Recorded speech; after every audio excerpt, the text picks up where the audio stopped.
नमस्कार, आप देख रहे हैं कैपिटल टीवी बिहार। बहुत बहुत स्वागत है आपका। मैं आपके साथ सरोज सिंह।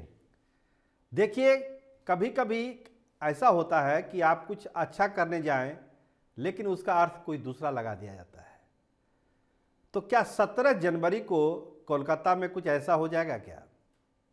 17 जनवरी को मुख्यमंत्री नीतीश कुमार कोलकाता जा रहे हैं। ममता बनर्जी का गढ़ है जहां उनका पूरा राजपाट है, जहां की वो मुख्यमंत्री हैं। तो नीतीश कुमार 17 तारीख को जा रहे हैं कोलकाता और कार्यक्रम है लेफ्ट के तरफ से ज्योतिबाऊ के पुण्यतिथि पर एक सेमिनार का आयोजन हो रहा है। उस पर नीतीश कुमार भी अतिथि हैं, वहां उनका भी भाषण होगा। तो क्या ममता बनर्जी के गढ़ में नीतीश कुमार गरजेंगे तो दीदी नाराज तो नहीं हो जाएंगी? देखिए, बड़ा कार्यक्रम है, लेफ्ट की तरफ से सेमिनार हो रहा है, ज्योतिबाऊ की पुण्यतिथि है, नीतीश कुमार जा रहे हैं। एक तरफ से देखिए तो कहीं कुछ गलत नहीं लग रहा है, लग रहा है कि होना चाहिए। ज्योतिबाऊ जैसी पर्सनालिटी के सेमिनार में जाना पुण्यतिथि के अवसर पर, ये कोई बुरी बात नहीं है। लेकिन जो राजनीतिक माहौल अभी बना हुआ है, जो एक दूसरे पर शक की निगाह है कि कौन क्या कर बैठेगा इंडिया ब्लॉक में, उसमें ममता बनर्जी अब का रिएक्शन क्या होगा, इसको लेकर इंडिया ब्लॉक में अभी से ही बेचैनी है कि 17 तारीख को जो प्रोग्राम है, नीतीश कुमार उसमें जा रहे हैं, तो कहीं दीदी नाराज ना हो जाए। कांग्रेस जिस खेल को बनाने की कोशिश कर रही है, जो खेल बिगड़ा था कन्वेनर को लेके, उस खेल को बनने के बजाय कहीं बिगड़ ना जाए ये 17 वाले कार्यक्रम को लेके। चूँकि कार्यक्रम लेफ्ट का है और लेफ्ट और दीदी का जो रिश्ता है उसको बताने की ज़रूरत नहीं है कि रिश्ता है कैसा। तो एक आशंका जताई जा रही है कि कहीं ऐसा ना हो जाए कि जा तो रहे हैं अच्छे काम के लिए, लेकिन इंडिया ब्लॉक की संभावनाओं पर कहीं प्रश्न चिन्ह न लग जाए, कोई दाग न लग जाए। तो अभी समय है 17 में, देखिए क्या होता है। लेकिन एक आशंका ने तो जन्म ले ही लिया कि दीदी कहीं नाराज ना हो जाए। जो बात अभी बन रही थी, ममता बनर्जी को भी समझाने की कोशिश की जा रही थी कि संयोजक के पद पर या कुछ और पद पर जो है नीतीश कुमार के नाम को लेके आप नाराज़गी छोड़िए, मानिए और नीतीश कुमार को एक मौका दीजिए इंडिया ब्लॉक में कुछ करने के लिए। तो मैसेज पर मैसेज जा रहा था ममता बनर्जी के पास, लेकिन इस 17 वाले कार्यक्रम को लेके अब उनका क्या फीडबैक होता है, क्या रिएक्शन होता है, इसका इंतजार हो रहा है कि 17 को कहीं बनी हुई बाजी बिगड़ नहीं जाए।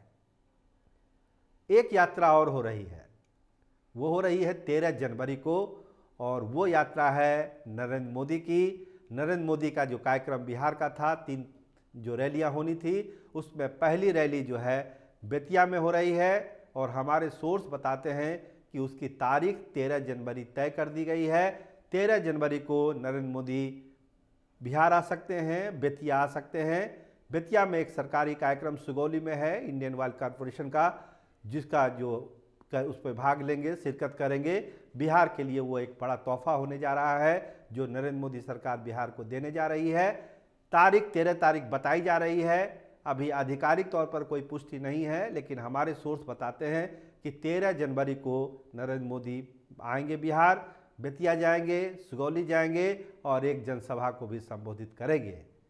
तो जिस जनसभा का इंतजार था, जिस रैली का इंतजार था, हो सकता है वो 13 जनवरी को पूरा हो जाए और वहाँ जो बोलेंगे नरेंद्र मोदी, वही तय कर देगा भाजपा और नीतीश के रिश्तों को कि ये रिश्ता एक बार फिर से बनेगा या फिर जो दूरी है वो दूरी बरकरार रहेगी। क्योंकि बहुत कुछ निर्भर करता है नरेंद्र मोदी के भाषण पर कि वो नीतीश कुमार को लेके क्या बोलते हैं। महागठबंधन पर तो वो बोलेंगे ही बोलेंगे, लेकिन नीतीश को लेके उनका अप्रोच क्या रहता है, कौन सी भाषा बोलते हैं, क्या बोलते हैं, विरोध में बोलते हैं, उनकी आलोचना करते हैं या फिर छोड़ देते हैं चीज़ों को, वॉकओवर दे देते हैं नीतीश को। तो ये सारी चीज़ें उसी दिन तय हो जाएगी। जैसे ही भाषण शुरू होगा नरेंद्र मोदी का, चीज़ें साफ होने लगेगी। हम आपको पहले भी कह चुके हैं कि ये तय हो जाएगा नरेंद्र मोदी की रैली में कि भाजपा और नीतीश का रिश्ता एक बार बनना है या नहीं बनना है।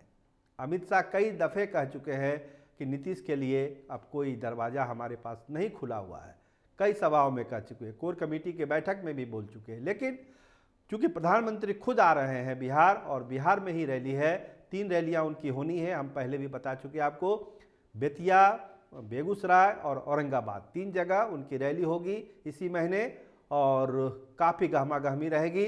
लेकिन चूँकि पहली ही रैली हो रही है बेतिया में, चंपारण में, तो उसका अपना एक महत्व है। और महत्व इस मायने में कि राजनीति जिस तरह से उफान मान रही है, रिश्तों पर जो है टीका टिप्पणी हो रही है, विश्लेषण हो रहा है कि रिश्ता फिर दोबारा बनेगा या रिश्ता टूट जाएगा पूरी तरीके से, महागठबंधन में ही नीतीश कुमार रह जाएंगे, तमाम तरह की जो अटकलबाजियां हैं। तो लगता है उस दिन इन अटकलबाजियों पर एक विराम जरूर लगेगा नरेंद्र मोदी के भाषण से। क्या बोलते हैं इस पर सबकी नज़र रहेगी, लेकिन इतना तय है कि बहुत सारी तस्वीर उस दिन साफ हो जाएगी। तो एक तस्वीर साफ होगी कोलकाता में 17 तारीख को, और उससे पहले एक तस्वीर जो पूरी तरह साफ हो जाएगी बेतिया में कि भाजपा और नीतीश का रिश्ता क्या होता है। और 17 में तो खैर ममता बनर्जी पर निर्भर करता है कि नीतीश कुमार की इस यात्रा को वो किस रूप में लेती हैं, एक कार्यक्रम के रूप में लेती हैं, रूटीन काम में लेती हैं, ज्योति बाबू के सम्मान के रूप में लेती है, या फिर उसका कोई राजनीतिक मायने, जो दबाव की राजनीति की बात की जाती है जो नीतीश कुमार करते हैं, उस रूप में ममता बनर्जी इसको लेती है। ये देखना दिलचस्प होगा 17 तारीख को। लेकिन इससे पहले 13 में ही बहुत सारी चीज़ें साफ होने वाली है और सबको इंतज़ार है, खासकर राजद को भी एक इंतज़ार है कि भाजपा की तरफ से क्या होता है, भाजपा क्या चाहती है।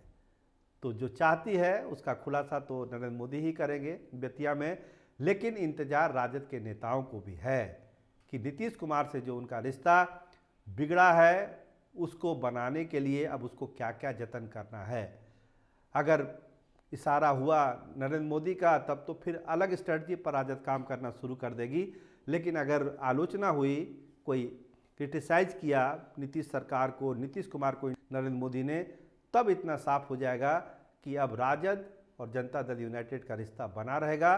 खासकर जहां तक लोकसभा चुनाव का सवाल है तो राजद अपने रिश्ते को और मजबूत करने की कोशिश करेगा, क्योंकि लोकसभा की 40 सीटों पर राजद की नज़र है और खाता जो 19 में खाली था उसको शुरू करने का एक मौका राजद देखता है 24 के चुनाव में। तो इसको वो किसी हाल में जाने नहीं देना चाहता है। वो चाहता है कि इसका फायदा राजद उठाए ताकि राजद के कार्यकर्ताओं में एक नया जोश हो विधानसभा चुनाव के लिए, और ये कह सके कि अब तेजस्वी के सीएम बनने से कोई नहीं रोक सकता। ये एक संदेश लोकसभा चुनाव के मार्फत राजद देना चाहता है अपने कार्यकर्ताओं को। तो सारी चीज़ें तय होनी है, 13 तारीख का भी इंतज़ार है और 17 तारीख का भी इंतज़ार है। तो देखिए क्या होता है, हम आपको खबर देते रहेंगे कि प्रधानमंत्री क्या अप्रोच था और फिर ममता बनर्जी का क्या अप्रोच था।